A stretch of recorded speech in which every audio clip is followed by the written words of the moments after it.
Welcome into the SorareData Strategy Show. I'm Andrew Laird. You can find me as Lairdinho on Sorare, joined as always by Sean Newsham, PSU fans too. Today to talk about all of the 500-point lineups that we had this weekend. Sean, how many did you have? I mean, with bonuses, I had a few actually, Laird. Wow. I know I actually had a few. Without bonuses, I had zero. I'm pretty sure everyone has had zero except for one person in the history of the platform. So, but yeah, I actually had a few that were not bonus related or that had bonuses incorporated. I did not. Although I had a bit of a disaster week, it probably didn't help that I had a disaster week in a week that was very high scoring. Although you made a comment yesterday is somewhere where we communicate that we saw 500 and whatever that absurd score was, 560 in Challenger, but Champion Europe wasn't even that high scoring. And so it feels like everyone wants to burn the platform to the ground because of the Zenit game. And yet Champ was unaffected by that. I'm currently getting a star in Champ, Laird. With how many points? Guess. Oh, no, you told me this. It's like 390 or something like that, It's right? 420. Oh, 420. That's still pretty low for a star. 420, I'm currently getting a star. I don't know if it holds. There's games a day. I don't know if it holds. I can't tell like what on SorareData. Like, is SorareData still counting games like in England as like it hasn't started yet? Oh, we might be. Because like that's what I was assuming. So like there's still quite a few people that it says can pass me. I just don't know if that includes like Liverpool guys that like obviously can't pass me. Yeah. I will say that I am currently in line for a tier 1 in Champ Europe Limited at 393. Yeah, it wasn't a specialist, or was it actually Champ Europe? Champ Europe. Oh wow, interesting. That's pretty good. The game's too easy, Sean. We've got to raise the threshold somehow to make apparently. I think that's like the biggest talking point for me whenever this stuff happens is like, oh, Ajax, Zenit, Bruges, Sporting went nuts. They all put up massive scores. Okay, well, there's other regions you can play that aren't impacted by those, that's like one of my favorite parts about Sorare is like there is something else I can focus on if something like that happens on a given week. Like, if you want, you can play underdog. If you want, you can play specialist. If you're worried about challenger scores, you can play America. If you're worried about champ scores, you can play U23. Like there's different avenues that are going to have it happen. We saw a couple of people the other day, or like a couple of people yesterday made the point. It's the same point I have is like, there's going to be some weeks where a team has an elite level matchup. Yeah. It's going to happen. And that team's going to go smash. There's also weeks where they're going to have an elite matchup and don't have everyone smash. And then there's also game weeks where they don't play a cupcake and have a difficult opponent and don't smash. So like, I think that it always gets blown out of proportion whenever we see it. And like, don't get me wrong, like this week, so we just talked about my champ score, right? I'm getting a lower level star in Challenger Europe Rare Pro. Do you want to guess my score there? So like, and for example, like in champ, I'm 7 of 12 of the stars. In Challenger, I'm 8 of 10. So what's my score for the Challenger one? 450. No. 533. This is why I don't say Challenger. Actually, and funny story with my 533 Laird, it's not a stack. It's a 1112. Yeah, I mean, we'll get into that because there are like a bunch of things that I wanted to touch on this in this show, because it's like so many people throw things out when we have these monster weeks, and I was going to say like these things are outliers, but they seem to happen a little too often for them to be outliers. But what I think is funny is that one of the responses was like, Challenger's so high this week, and we didn't even have Celtic, and I think who did PSV have like they had, or Sangaris, but like they didn't have like a great. No, they had a good fixture. They just didn't score. Gakpo had 100 though. Right, and so everyone's like, you need all these, these are the teams, you have to have Zenit. And it's like, well, no, other teams can crush. And like next week, Zenit literally had like the perfect matchup this week and they crushed. And so I don't know why everybody is so surprised when this happens. The other thing is everyone's like, you got to get rid of stacks. And then we were commenting that this perfect 500 was three teams. Yeah. They happened to get the 3 guys from Zenit who scored 100. But like, I feel like if you're going to go get Zenit guys, you're going to get Malcolm, Wendell, and Douglas Santos anyway. But like, this happens. it's going to keep happening. And I think one of the things that a lot of people are ignoring with this huge increase in scoring is we knew this was going to happen with the new scoring matrix. Like one of the clearest things that we talked about is that like we're going to see more upper level goalkeeper scores. And in some positions that were already good, we're going to see higher scores from some guys. And so like everyone's like, well, let's compare like the scores now to this time last year. And it's like, well, the scores last year don't matter anymore. The scores that happened a month ago don't matter anymore. I guess 2 months ago, let's say, because the scoring's all different. So you can go back and like use those scoring rules. But like the idea that everyone's like, oh, I used to get a star with 450. It's like, those were completely different rules. So like it's really not an appropriate comparison anymore. No. And I mean, in theory, like scores have gone up because goalies have gone up when they get a clean sheet. When they get a clean sheet, goalies effectively are up at least 4 to 5 points probably every time they get a clean sheet, if not more, because of the new rules. The new rules are favoring goalies that don't concede more so than it even did originally.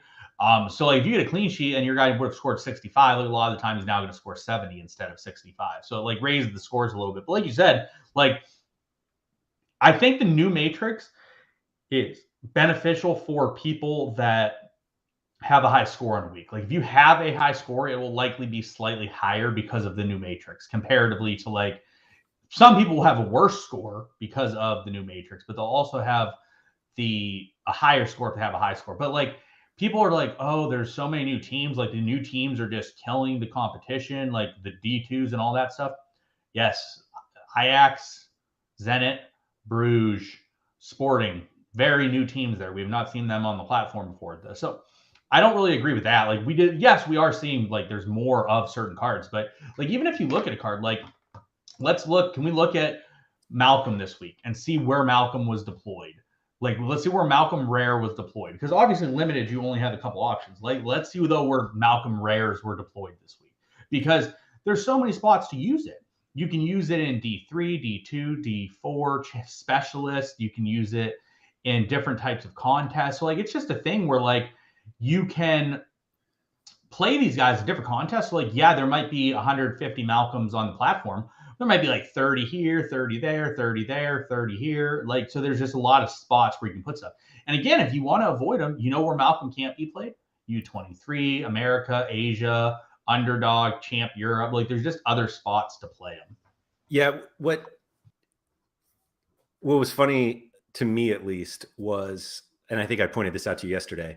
So we saw the first perfect 100 score, and there's a 0% chance this user is going to win Mbappe.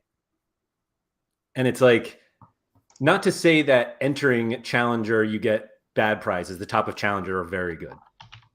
But the decision to enter Challenger instead of All-Star completely took out the possibility that you can win the best limited card on the platform. Yes. But at the same point, like maybe that wasn't his best lineup this week, although he only ran one line. So. One. But in theory, though, yeah, the idea is that like you run these guys in the spot where you can win the best cards. Like I ran Malcolm and Wendell in Gas 3, but I also had really good cards for Challenger 3 as well. Yeah, I want to look at this also because everyone is like, all you had to do was take somebody from Zenit and you were fine. But like, obviously we talked about Malcolm, Wendell, and Douglas Santos who had the hundreds. I guess Barrios got close, but like everyone else scored well, but like not well enough.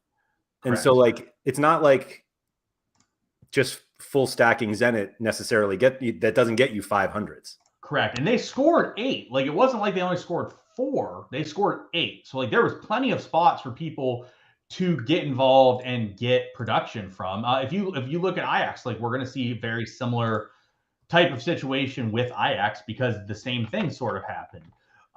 So like, I mean, speaking of Ajax, if you were somebody who was like, Berghaus has been awesome lately and I'm going to play him, that didn't work. No, sure did not. I played him. He was on the bench. I was not expecting that. I did. I played him. Not in like a key lineup, but he was in a lineup I think that was pretty good at the time of the start of this game. And then it got worse as the days went along. But like, yeah, like you look like it's Tim. Like the issue with this week, right, it was the big dogs that you expect to put up big scores, Like the three, if you look at Ajax and you say who are the three biggest alphas, you're going to say Tadic, Timber, and Blind, because Massey doesn't have a card. They got 100. You're going to talk about Zenit. You're going to ask who are the biggest alphas. It's going to be like Wendell, Malcolm, and Douglas Santos. They got hundreds. And then you're going to look at Bruges. Like, go look at Bruges. Go look at Sporting. Like, the people for Bruges that went nuts was Vonnegut. Like, that's who put up a big score. Because he scored a goal. He didn't even do that much else. Like, look at this though. Like, and I'm not saying like these other scores are bad. Like 65 from Dennis Adoy. Like, that's a good score. 65 is solid, but like 65 is not cutting it when you need 100 on the week. Right. But a lot of other weeks, 65 is great, and you're super happy it's in there. Yeah. So where Josh asks a good question. He says, do you think that Zenit causes an imbalance because they're not available in the prize pools to win, and they get to keep their high XP during the season? I don't like the XP situation that's on Zenit cards. I think that we saw that last year with Liverpool cards. Like, I hated it. Like, you getting that extra bump is valuable, especially when you score a lot of points. Like, you're talking an extra 5 points a piece from when, like, hypothetically speaking, I got an extra 5 points from Wendell and Malcolm this week. And if you had Doug Santos, like, not saying it's the most huge detrimental thing of all time, but if you have that extra 5% and you have it on like 4 guys, like, that's possibly 20 points that you're getting that you wouldn't have got otherwise. So I don't like that. And in terms of like an imbalance, I will say it's a bit tricky because the entire Russian Premier League is eligible to be played, but you can't really not offer them to be played. That would be unfortunate for anyone that owned them. So that would be unfair. But then at the same time, like, you have an entire league that has an entire league worth of cards that are minted that there's not any more cards into the prize pool because of. So I do think there's probably a little bit of an imbalance because of that. I think it's absolute bullshit. I say that as somebody who doesn't have any of these cards, so there's a bit of jealousy in that as well. But which part do you think is bullshit, though? Keeping the 5% bonus. Yeah, I agree. That's the part that's the biggest issue to me. I don't understand why there's a 5% bonus offered on a player. Like, doesn't make sense to me. Like, you should, in my opinion, this is my opinion on cards, and I think it's a no-brainer decision. I think you'll agree with it. Every card should get 5% for 1 year on the auction date that it's auctioned. Mm-hmm. Or if you want to be a little bit better so that like there's more of a benefit to like the 1 of 100 type cards, 1% at the start of that season's cards being awarded. So the next year after that date, so like let's say it happens on September 1st, Bruges is minted. Next September or next August 31st, that is the last day in which they have that previous season's bonus. I think both of those are like the no-brainer situations for XP stuff that it doesn't make sense. Like, not to mention them, but like if you look at Atletico Mineiro, their guys still get all those big bonuses as well. So like they haven't come out with them yet. If I look at Guillermo Arana, like I have an Arana super rare, RIP Arana, RIP, and I have 33.5% on my card. Jeez. Because they just haven't minted new season cards because I don't know why. Like maybe they're going to mint them, but like you're well over a time frame in which you should be minting that stuff. So like if you look at some of these cards, like I also have the, let's see. They're all over 30. I have 34 surface with 34. I have 6 of 10. So there was hypothetically 5 that were given out before me. Mm-hmm. So I just don't. Also, kudos to me, by the way, for having the second highest XP here. And my card was the number 6. So people are not training their cards very well. No, they could just be transactions. Like these people could have gotten them later. That is valid. But like someone like Zarkipu, out there not training his card right, Zarky? And has a worse bonus and XP than I do. Oh, he had the 7, unfortunately for him. But yeah, he wasn't the original. That's why. Oh, he wasn't the original. Okay, that makes sense. But well, then good for Zarky for having 32.5. But I just think that like a season bonus shouldn't last 3 seasons. Like it just shouldn't keep going. Like it's going to get into like season 3 before they would cut it off, and that just doesn't make sense. Not ideal. I'll put it that way. That's all. At least not ideal for the people who don't have the cards. Like Right. I get why they do it, but I think it's the fact that they are choosing to not sell these cards, and it's not like they didn't have the license or whatnot. It's like they're choosing to do this, but also choosing to pretend like they lost the license, and then therefore keeping this 5% to go in another season. Not that it mattered with the 3 guys this week because they scored 100 without XP, so they'll be fine. Do you think that anything so stupid because we talk about this every time there's one of these outlier weeks, but like everyone's like something has to change. Do you think anything needs to change? You're muted right now. My bad. Yeah. I think that does need to change. I think they need to get rid of the bonus to that extent. Like you can't, just because you're not minting a new team doesn't mean, like, to be fair, they don't even need it, because if you're not minting a team, that makes those cards better, because it means there's not more of that card coming out. So I think that you need to remove the season bonus once the season ends. Like you could even I don't even mean that. I just meant a reaction to the outlandish scores required for rewards this week. No, I don't think so. I mean, I think that for a week like this, like let's go look back last week, like what won Gas Pro last week, right?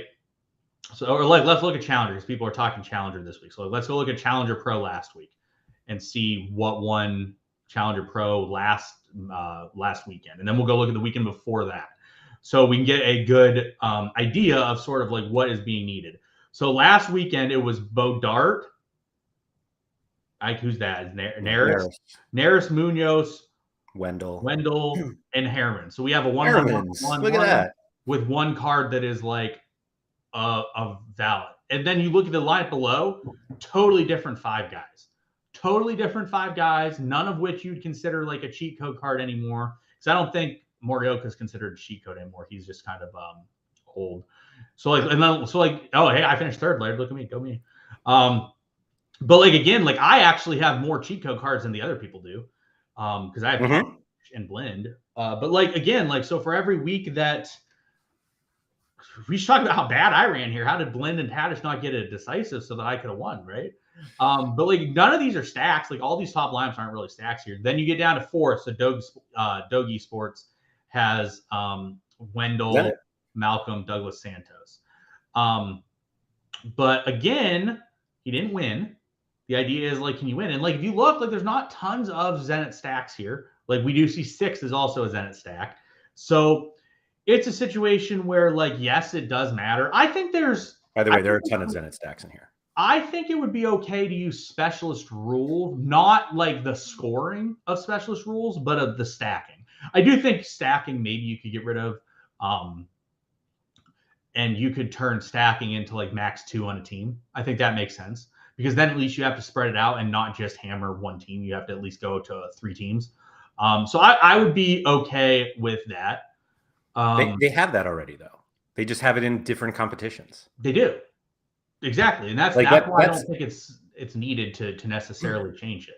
It's exactly what like I keep going back to. It was actually more about the rewards than points needed for rewards. But like they're offering other ways to play. Correct. Like you do not have to play this. If you have a Zenit stack, this is where you're going to play. But if you don't want to face a Zenit stack, there are other competitions to play. Counterpoint to your point here, the specialist rare division reward pool is the worst on the platform. Sure. And they are giving you an alternative to play. However, the alternative is far inferior to anything else that you can play. So you don't want to play it. I personally think the person that wins it like this week should get an Mbappe super rare. Like that seems like a fair reward to me. What do you think about that? For the perfect 500? No, for the person winning specialist rare this week. Are you? Oh, because you're winning it. Such an ass. But like I don't prioritize it. I did have good cards in it. That's just because I have good cards that I have to play places. Yeah.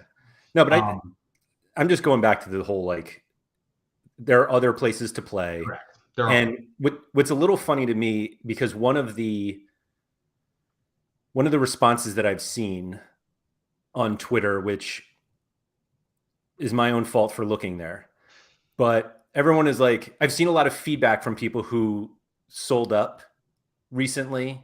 And by sold up, I mean sold their cards and then put it back in for a threshold team and, a few limiteds and whatever. Is they're talking about how all of these people are leaving because there are too many people entering. And it reminded me of this Yogi Berra quote, and apologies for our entire European audience who probably doesn't know who Yogi Berra is, but he was a catcher for the Yankees decades ago, but had all of these sayings that came off like a bit of a moron. Somebody asked him about a restaurant they used to go to, and he quoted and said, "Nobody goes there anymore. It's too crowded." And that's like, that line pops into my head every time I see people who are like, we're all leaving because it's just too competitive. But it's like too competitive because there are more people entering.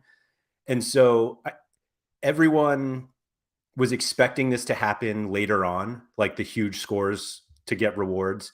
And it wasn't because there were more teams that could score 500. Like, there wasn't this expectation, or nobody was ever like, it's going to be really tough to win because everyone's going to have Wendell.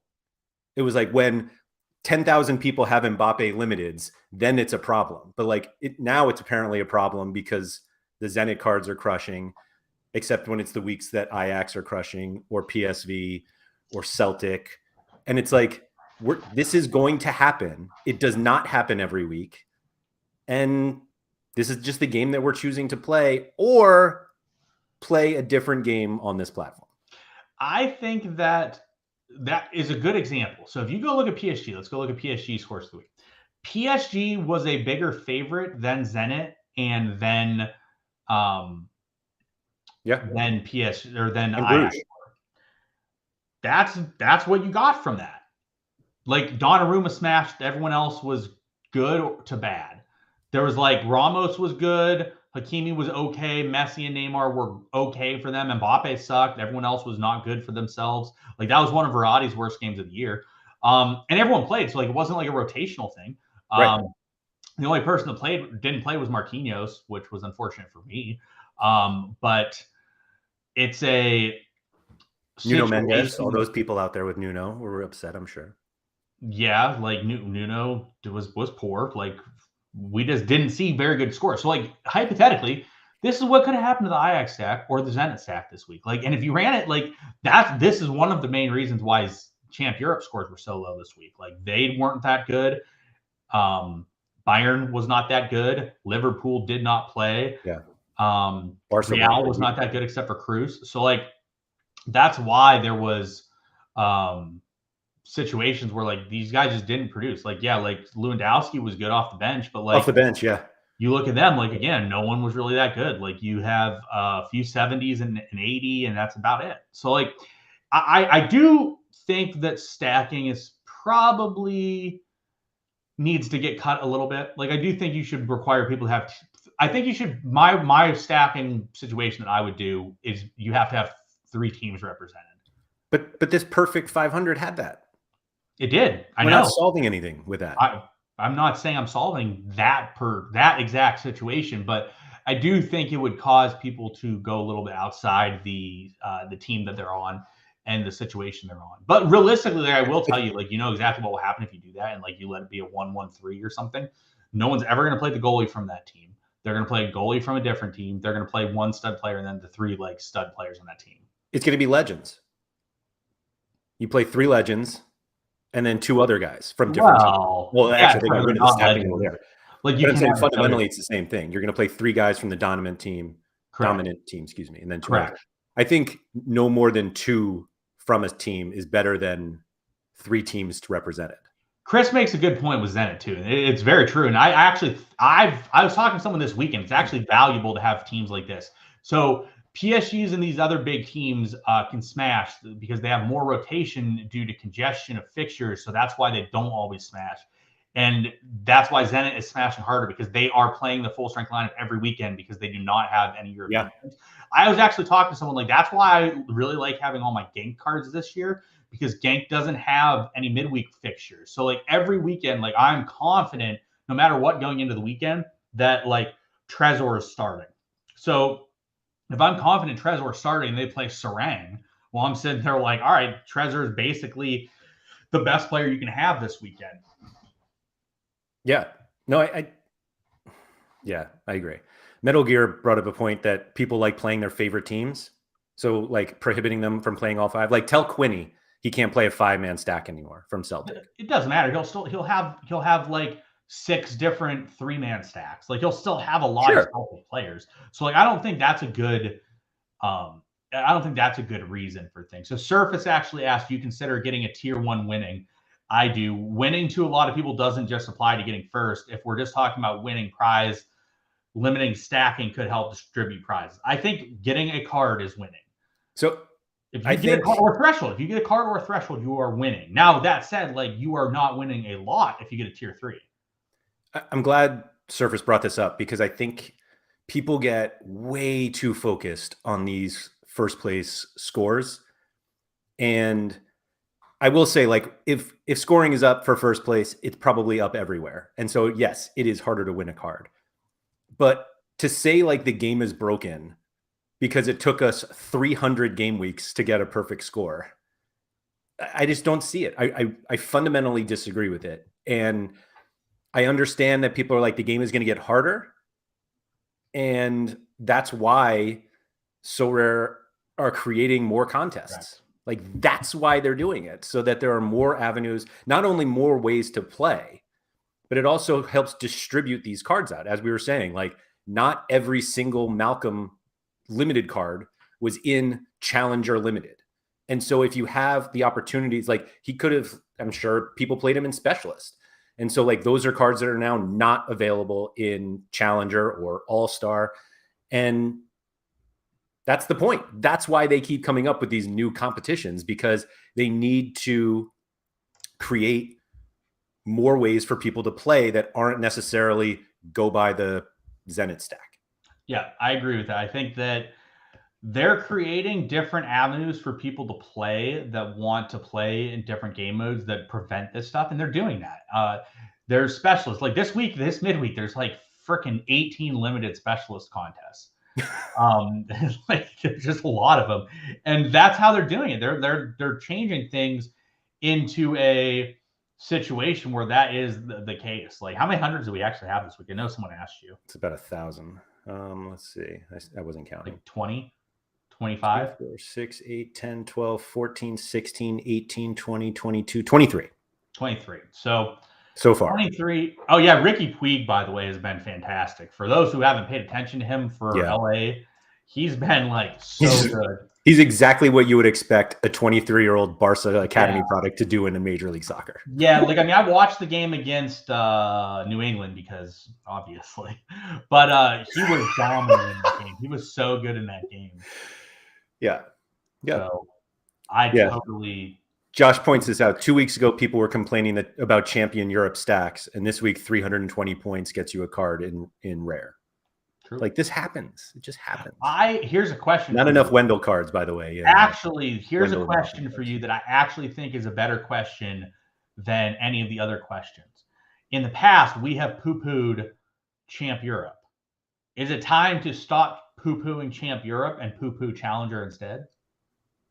I mean, I gave up Challenger before I gave up Champ Europe. So I know, but like, is that actually a thought process? Because like in the past, we said, don't play Champ EU. It costs you too much to build a lineup. You can't really win with what you put in. Well, now, like if you look at these, like Wendell's 2 ETH, Malcolm's 2 ETH, 2.5 ETH, Tadic is, I don't know, 2.5 ETH, Timbers 2.5 ETH, Blind is up to like 1.3. Like it's not tons of difference in terms of price points, in terms of Challenger anymore. Like maybe it makes sense to play Champ instead of Challenger anymore. Still definitely better to play Asian America. That hasn't changed. Or U23. But U23 is you have to be doing U23 correctly, I think. And a lot of people don't do it correctly. You have to be moving in and out of cards very frequently in U23, I think. Yeah, I love people who buy cards now and they're like, he'll be great in 2024. I'm like, you're just sitting on ETH at that point. Yeah, like you definitely need to be moving in and out of cards, and you need to not be just tying up ETH for the super long term. You need to be getting people that are productive now, and then when you think they're getting towards the end of their production line, whether it either be due to them just not living up past what they're doing, or the best way for me, like this is how I always look at things. I look at like so-and-so, like look at Daily Blend. All right, so Daily Blend cost 1.4 ETH. If I want to buy Daily Blend today, I got to pay 1.4 ETH. So if I go look at Challenger Europe defenders, what do I have to pay to upgrade on Blend? So I think that Douglas Santos is an upgrade. I think Douglas Santos is the only upgrade to Blend. Everyone else is worse or the same. So if you're saying like I need to get someone that's worse or the same, what do I need to get for a reduction? So like I think a good example here is like Grimaldo. Grimaldo is 0.80. So is it worth moving Blend down to Grimaldo? And if you decide like, okay, I'm not really losing much between Blend and Grimaldo, then you can go and you can be like, I'm going to flip Blend for Grimaldo. I'm going to pocket the extra 0.7 ETH, and I'm going to put that towards the next set of cards. So like, that's how I look at things. Like I did it this weekend with I'm very sad to see Florentino Luis go, but I have Florentino Luis super rare, and I think he's very good. I think he's underrated. However, there's also a guy there that definitely could take his position, and I think is like someone that's brought in to effectively start. Florentino's been so good that I'm not sure if he's going to overtake him, but like he was not brought in to be a backup. He was brought in. It's insane how good he's been. Yeah. And so like I looked at Florentino Luis and I was like, all right, I can bring in Tijani Reindeers, and I'm calling him Reindeer, by the way. I was going to say, all I see is Reindeers when I see his name. Yeah. I have no idea how to say it. I think it's like similar to that, but I literally we should call him like Rudolph or something. I was going to make a Rudolph joke to you, and I was like, I don't know. He probably knows how to pronounce it, but all I see is Reindeers. Yeah. But so like I looked at him and I watched the Alkmaar games, right? And I'm like, all right, he's been very productive. He does age out though. That's a concern for me. But I also have a Alkmaar stack. Like I currently have Bukama super rare. They play midweeks, and their group is pretty favorable in the midweek. Like they're one of the biggest favorites this midweek, Laird. So yeah. I was like, man, I have this. I have Jesper Karlsson when he comes back, but I actually bought an Odegaard today because I was like, this makes sense. So I'm looking at it and I'm like, all right, I could sell Florentino for like 3.4, bring in Reindeers for like 2.6, and then pocket the extra 0.75, put that towards the next thing I want to buy.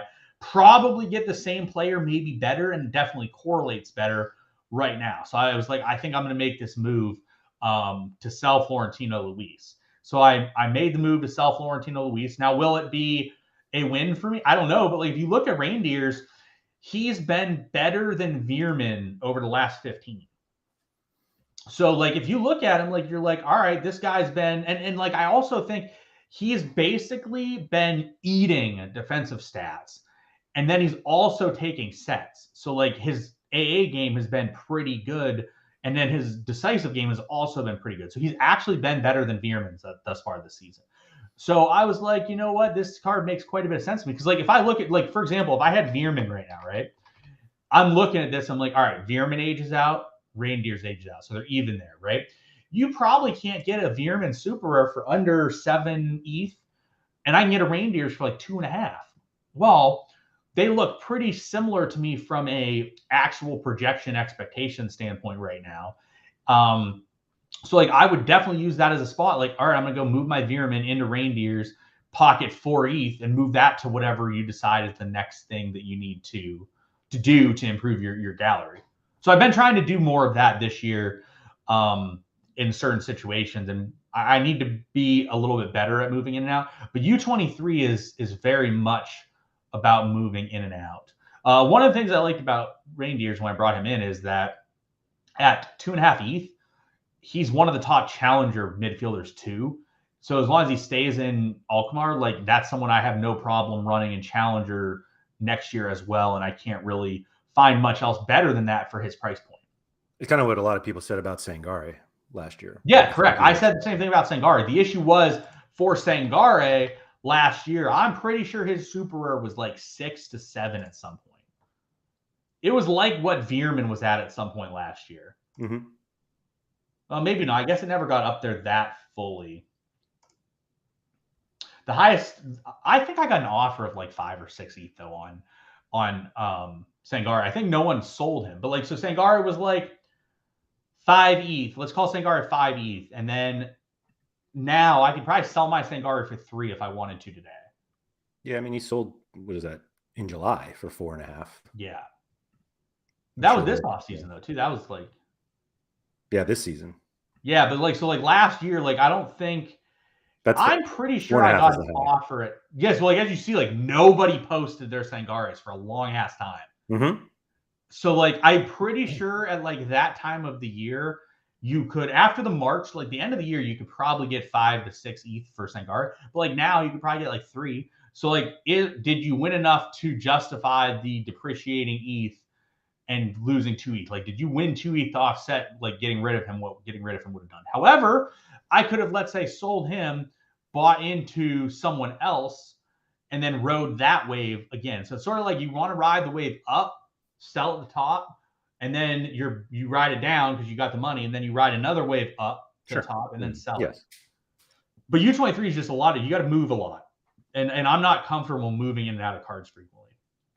Why are we sleeping on the FC Cincinnati stack here? What, Barriel? Why? All of them. All of them. Celentano, Barriel, Acosta, Brenner. Well, though Acosta's not U23. I wasn't talking about U23. I just mean to fight the Zenit stacks, man. Just go to FC Cincinnati. I played Acosta with my Zenit stack players. Oh, there you go. No, I did. There you go.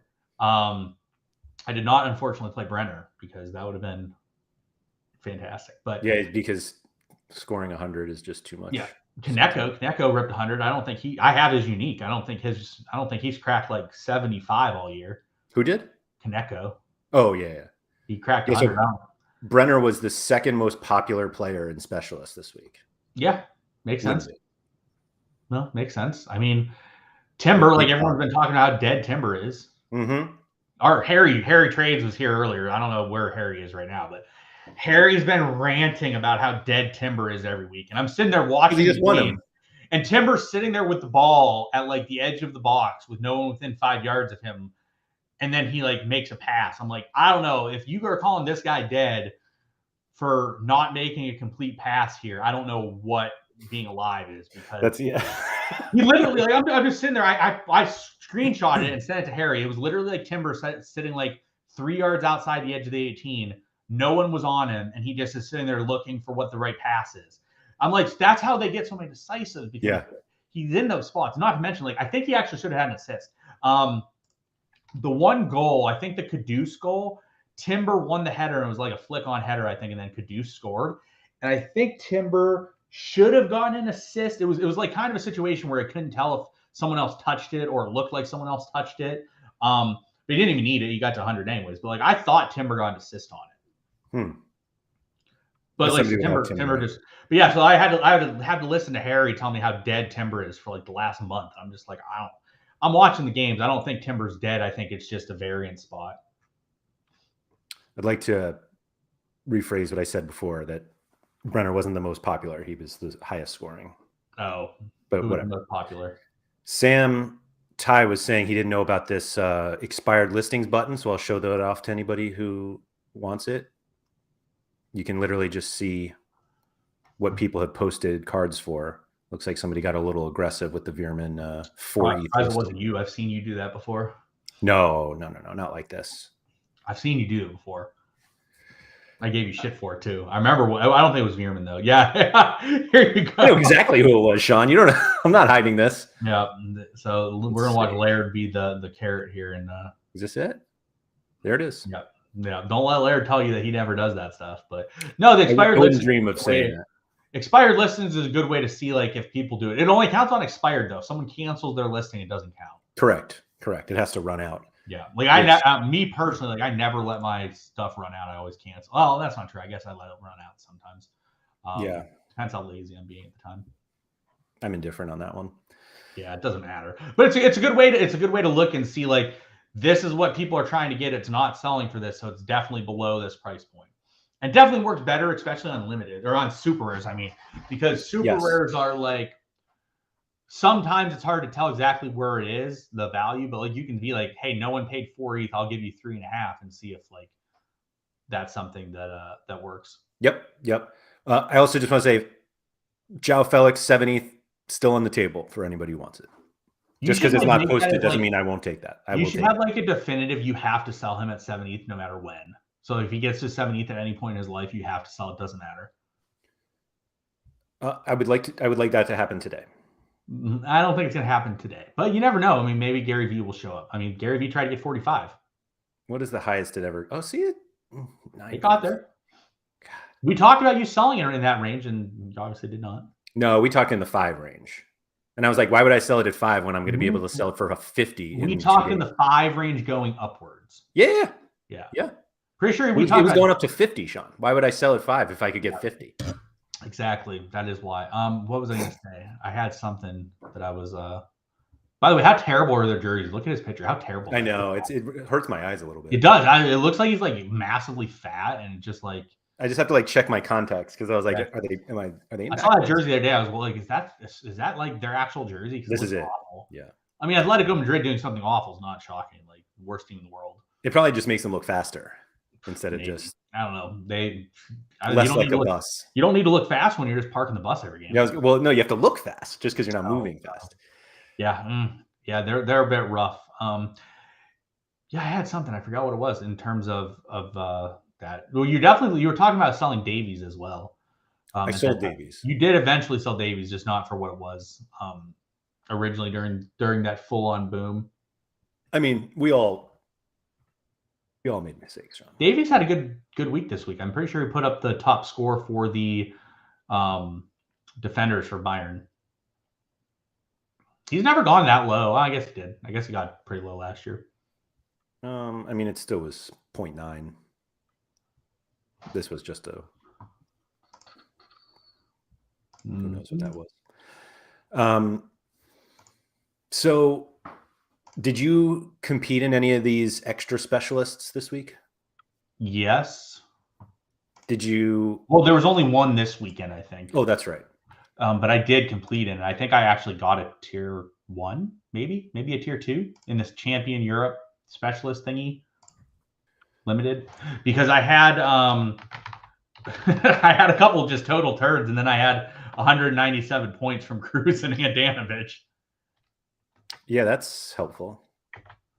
Yeah, I had some great Junito getting his worth out there, Laird. Wow. Yep. He wasn't the sub 40, was he? No, it was Jakic and Odion. Yeah. But yeah, as that's you can fun. see. Yeah. I was I thought I had a chance in limited all-star because I showed you on Saturday night because we were joking about how I had 300s and then my goalie was like 70 and I was like, I got a shot there in limiteds, and you were like laughing at me because you just are a snob and don't care about limiteds. Yeah, I'm the snob. I run more limited lineups than you do, Laird. This one's killing me. Yeah, I mean, hey, I would next time go with people to play in games, Laird. That's a Hey, you almost got captain right though. You didn't get captain totally wrong. I didn't get it totally wrong. You're right. You could have got it. You could have got it a bit more accurate there. No, I mean, this was a really good game week for me. I had a really good combination of stuff. Like everything I put together was really good and really high end. So I was pretty happy. The specialist rare, I joke with Gator Guy literally weekly because no matter what I play in specialist rare, it's like the nuts. Every week I have a great lineup in specialist rare, and I don't prioritize it. Like it's so like this week I played like Blind, who I thought could rotate. I played Vonnekin, who I thought could rotate. I played Gonzalez, who I thought could rotate. Yaremchuk, who I was pretty certain would get a start for Bruges, but like he could have not played. Yuya Oki, you asked me about on Thursday. I'm like, I think he probably starts, but like totally up in the air. But like it doesn't matter. Whatever I do in specialist rare just somehow ends up being right every week. It's wild that I get, who was it? Vanaken and Gonsalves, who were under 60? Yaremchuk and Oki. Like, it's crazy that those three. Yeah. Gonzalez was like 56 and Vonnegut was like 56. Yeah, that's wild. Yeah. So like, I mean, I always have a good specialist rare lineup because I have enough rares. Yeah, Andy Black is giving me whale problems and whale comments, which is fair. Like, I mean, the reason I have this is because this is so like the new additions have some people that have expensive galleries and that run expensive galleries. They have a very concise gallery and they only have elite level cards. Yeah. If you have that, you are not that good in these other competitions. Whereas like I have a lot of shit. Like obviously these guys aren't shit, but like I have a lot of like I have a Yaremchuk, right? Well, Yaremchuk's been terrible. So like Yaremchuk, if I didn't have him, like I couldn't have ran him in this lineup. Same with Yuya Oki. And then like I have enough good rares that I always will have decent rares to put in a competition like this. But like this is an issue that like people that have more specialized galleries have that I don't typically have. Like adding specialists and adding underdog type stuff for me typically ends up being very rewarding. So Metal Gear just congratulated me and said a great underdog story. I appreciate that. I agree. I was if it makes anyone feel better, the reward there is going to be terrible. It's going to be so bad. I looked at the pool and there's like 0.2 ETH cards in the pool, Laird. I don't even know if anyone's feeling bad for you, Sean. Yeah, I don't even know if I'll win. I might win. Maybe I'll win. I don't know. That's how low I care about it. Like I looked at the prize pool, I was like, this is just terrible. I mean, we've talked about how that's not one worth. Cue the YouTube comments, Laird, complaining about me this week. It's definitely coming this week. Mm-hmm. We made a lot of jokes about my lineups and stuff this week, and I had a good week. So it's definitely. I would love a super rare Hote. If I get a super rare Hote, I will be ecstatic. Metal Gear, if I get a super rare Hote, I will gift you a card, and I've never gifted anyone a card. Wow. And it will be worth close to nothing because that's how it is. But Metal Gear, you remind me this week, if I win super rare Hote out of specialist, I will gift you a card. Maybe I will gift you a card that is like above worth 0.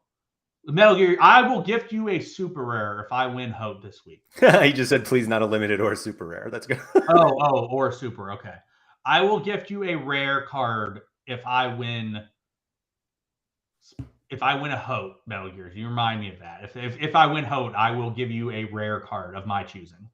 Would you rather have a close to worthless limited or close to worthless super rare? Super rare every time, not close. Why? Because if it ever becomes good, the super is worth something. If the limited becomes good, it's not worth Metal Gear. I don't need pronunciation conversation here. Yeah. You get the Americanized pronunciation on things around here. I just don't care about pronunciation. It's like why we're calling reindeers. Like, is that his pronunciation? No. I'm waiting for anybody to tell me it's not reindeers before. Yeah, if we have any Dutch people in here, what nationality is he? He's from the North Pole. What do you mean?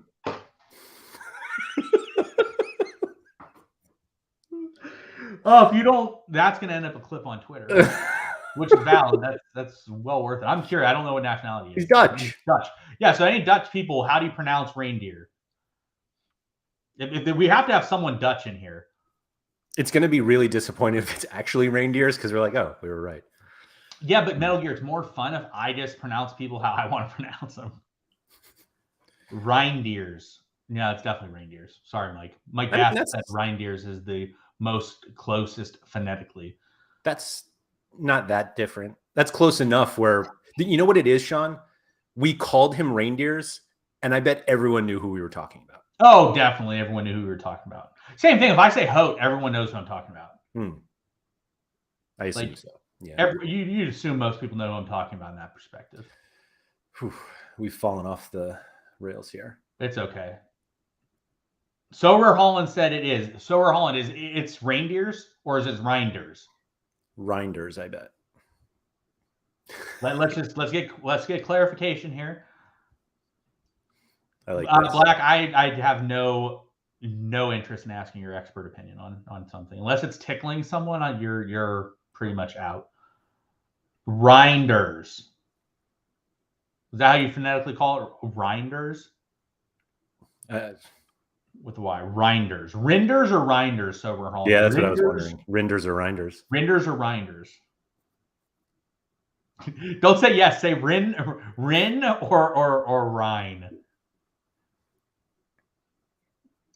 Rangers. It says to Johnny Rangers is what Metal Gear has said. Rangers, huh? He's now on I guess I could see that. Last one. Whoops.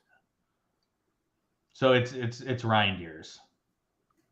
We're gonna go with Reindeer. I bet we don't call him that. Yeah. Yeah, I was gonna say we're gonna call him. Thanks. H. Cass Groningen said Reinders, and he gave us like a more. Yeah, he's not Dutch, is what So We're Home said. But yeah, so I'm totally gonna go with Reindeers. We're gonna just change his name to Rudolph. Laird, can we get like a little like red nose on his face? Wait, Reindeers is not Dutch? I think maybe he's born Dutch, but like maybe his parents are from elsewhere. Yeah, that's what I'm doing too. Obviously, the internet will tell us. He is Dutch. He was born in Zwolle, so he's born in the Netherlands. This feels very Dutch to me. His dad, Indonesian mother. So yeah, it's definitely Dutch. Yeah. So, but yeah. Anyways, we're gonna call him Rudolph or something from here. At least, yeah. It's the only option that we're going with.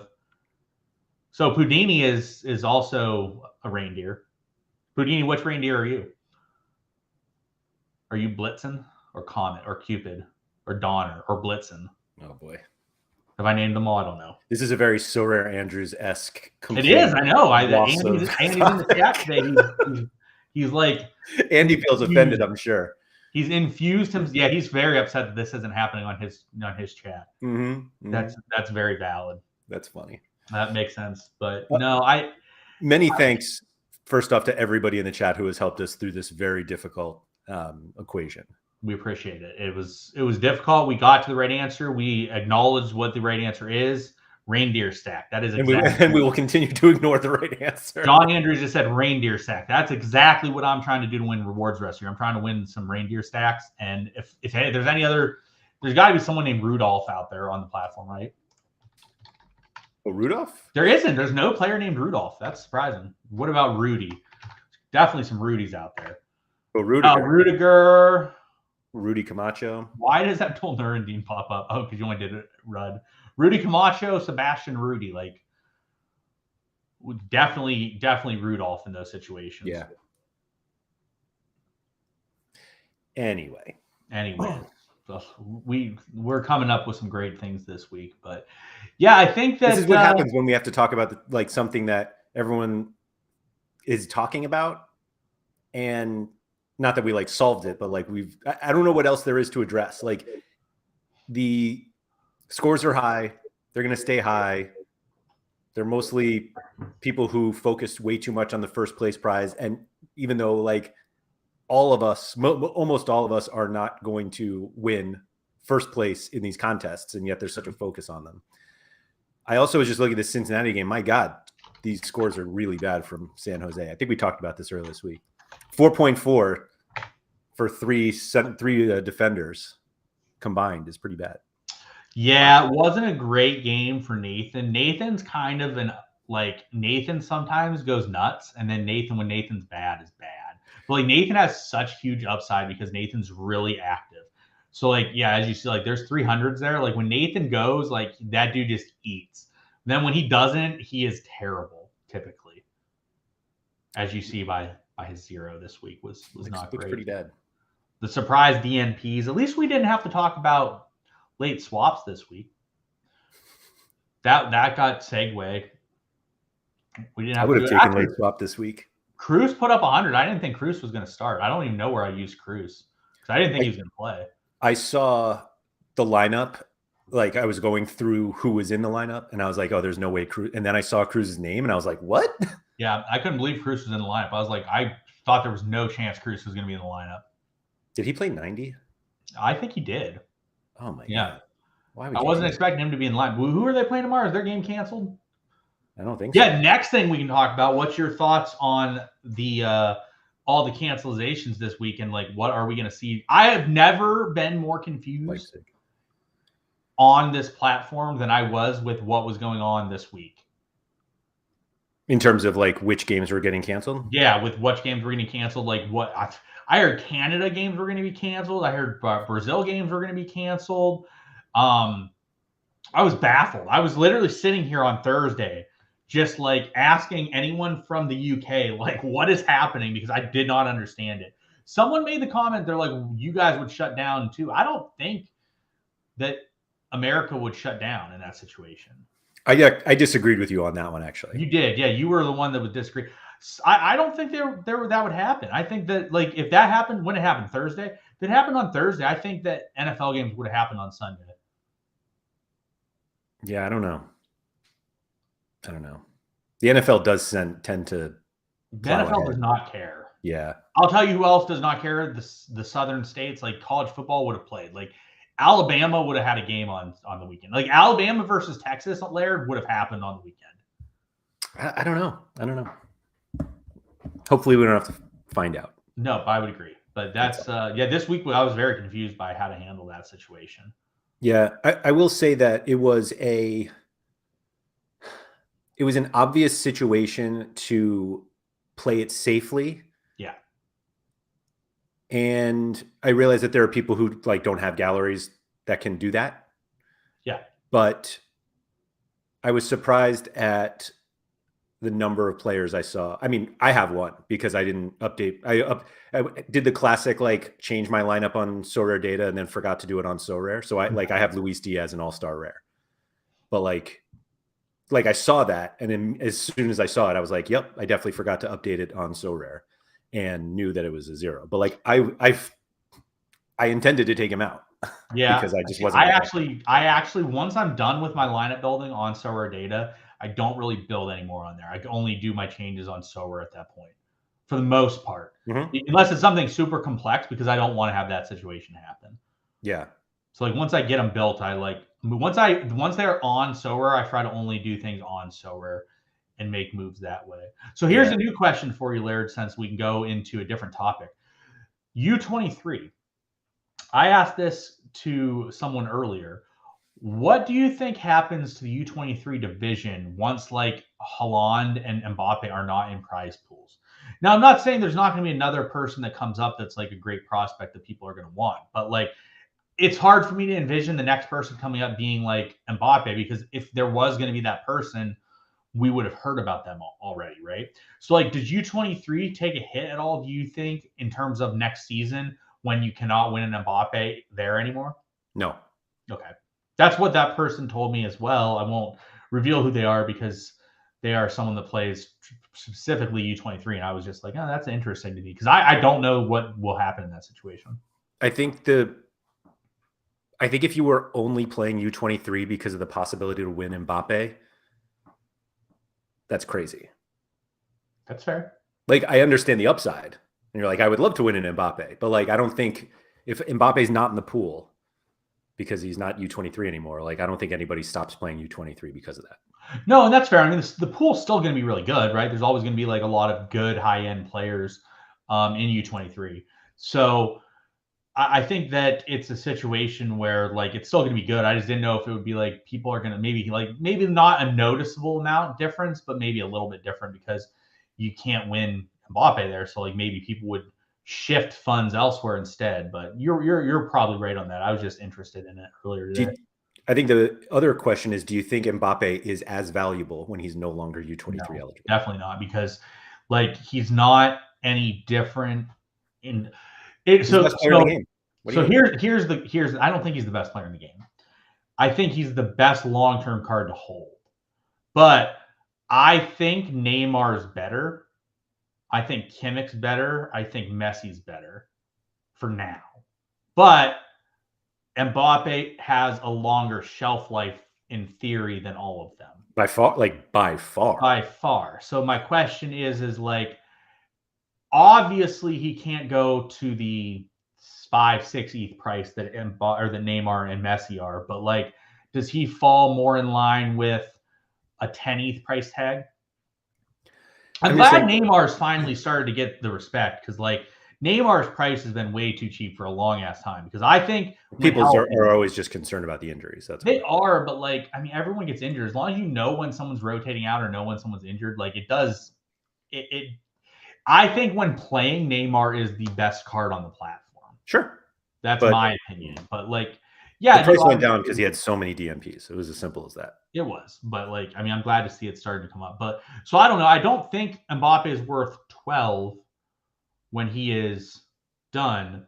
However, he is definitely worth more than, let's say, 7 or 8. So like he probably doesn't drop that much, but he's not as integral piece. Because like right now, if you throw him in U23, it's like Mbappe, Gakpo, Jota. Vinny Jr. after a drop, then more people after a drop. So like it's like U23, he's an incredible asset. Whereas like in Champ, there's more guys that are closer and similar to that. I think the better way to look at it is when he's no longer U23 eligible, is he still the most valuable card on the platform? Oh yes, I think he's the most valuable card. I think it's him versus Kimmich. Like I think he's better than Haaland. There's no way Kimmich. I mean, I think they're in different ballparks, to be honest. What, Haaland? No. Mbappe and Kimmich. I don't know. Kimmich's really good. I don't think most people want to own a Kimmich. I disagree. The scores are awesome. Like, I'm not saying he's not like arguably the best player in the game, but like new people aren't coming on to Sorare and dreaming of buying a Kimmich over Mbappe. I came on to Sorare wanting to buy a Kimmich. You came on hoping that you could one day win Messi and Neymar, and then you bought them years later. Year later. I also want to win I came onto the platform not wanting to win a Lewandowski, and I won a Lewandowski. Well, we all win cards we don't want to win. True. I disagree though with that assessment because I think Kimmich is the best card on the platform. He probably is better. You think he's the best card in the game? Yeah, that's the platform. No, it's not. I think more people are willing to pay more to own an Mbappe than they are to own a Kimmich. Yes, but I mean, I think that I would rather have a Kimmich. That's different. How's that different? Because you prioritize the game more than other people. Nah, yes and no. Some people prioritize the game a lot. Other people prioritize it less. I mean, I would love to have both. I want both. I just don't think that I'm in that range yet to get both. I have been toying with the idea of getting an Mbappe recently. If we are no longer allowed to have stacks, you buy Neymar before Mbappe as your PSG guy. If you aren't allowed to have stacks, things become a lot more like for example, like Kimmich. If in the event we can't have stack, Kimmich is by far the best card you can have because there's no one else I really care about playing on Bayern. Yep. So Kimmich's like far and away everyone else. Like if you're looking at PSG, you're like, all right, Messi, Neymar, Mbappe, they're all pretty similar. I'm okay with any of them in that situation. But like Kimmich, you'd be like, I want Kimmich. Kimmich is the by far standard. I think the PSG conversation is really just Neymar or Mbappe. Like, I don't think there are that many people choosing Messi at 30. What is he? 5? No, I mean, people are. The reason I'm fine with Messi is because, and I didn't really give a shit, is because Messi's eventually ending up in MLS for a couple of years, and he's going to just obliterate the MLS. Sure, but you can't win Champ Europe like that. Correct, which I don't care about. Like at that point, like I will figure I will get enough out of Messi that at that point I'm good to go. Sure. So I'm not like super worried about it. As I have my Messi. Like yeah, I'm curious how much I've won with my Messi in like the month and a half I've had it because. Yeah, I don't even want to know. No, it's probably not much. I probably haven't won that much. I bought it for 6.5, so the price is actually down from where I bought it. I paid 6.5 for it. Are you going to sell up now because of that? Huh? Are you selling up because of that? No, I'm not selling up because of that. Unfortunately. So I have won a Marvin Schwabe rare. I got. He's a guy. 4th in Gas Pro with it. Then I won a Dane. That was a 4th place prize? Yeah. Then I got a Dane St. Clair for 31st, but Messi had 0 points, so I think Messi rotate, and I won 31st with a 0. Check game week 296 for me and see if that's the case. And then I won a Ferran Torres for 33rd in Champ EU. So I've won about like 2 ETH worth of cards. 296. Yeah, he played. Okay, then it's just bugged out on SorareData. It's telling me that he earned 0% of the points that week, but he clearly did. It's weird. We'll fix that. So I've made like 2 ETH worth from Messi. So like if I make, to pay him off, I probably need to make 30 ETH over the next like 2 seasons, and then he's paid off. I don't think that's realistic, but I think I can get enough to where like once he moves to America and I can use him in America, like he can pay off the rest of his value. Neymar has probably been even better for me because, well, he's actually probably just been in the same lineups. Because he's actually been better?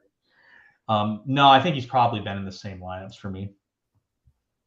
So Neymar has won me these same cards. He's in the same lineup every week. So like, but like I paid less for Neymar. I paid like 4.2 for Neymar. So like I think that they'll pay off enough that I'm fine with it. Yeah. Well, you obviously thought that when you bought them. That's why you do it. I think that when I bought them, that is fair. Yeah. I think we've lost the topic, and now we actually stayed on topic really long today, to be fair. We did. The Reindeers thing really threw us off, though. Yeah, but like, I mean, I'm glad we settled that, though. I am too. We definitely were on topic, though, for like 40 minutes of an hour. That's pretty good. Just took a Santa joke to get us off. So yeah, I'm going to cut us off here. Thank you to everybody who has joined us in the chat for helping us getting through that Reindeers problem, which obviously we have solved by just calling him Reindeers anyway. If you guys would please like the video, that is always very appreciated. If you're listening to the audio version, if you could please rate and review it wherever you listen. I'll be back later this week with Andy for Sorare Andrews, which surely will be a full 60 minutes on topic, no questions asked. And then Sean and I will be back next week for the SorareData Strategy Show. So thank you to everybody for joining us and for watching and listening. Sean, good luck.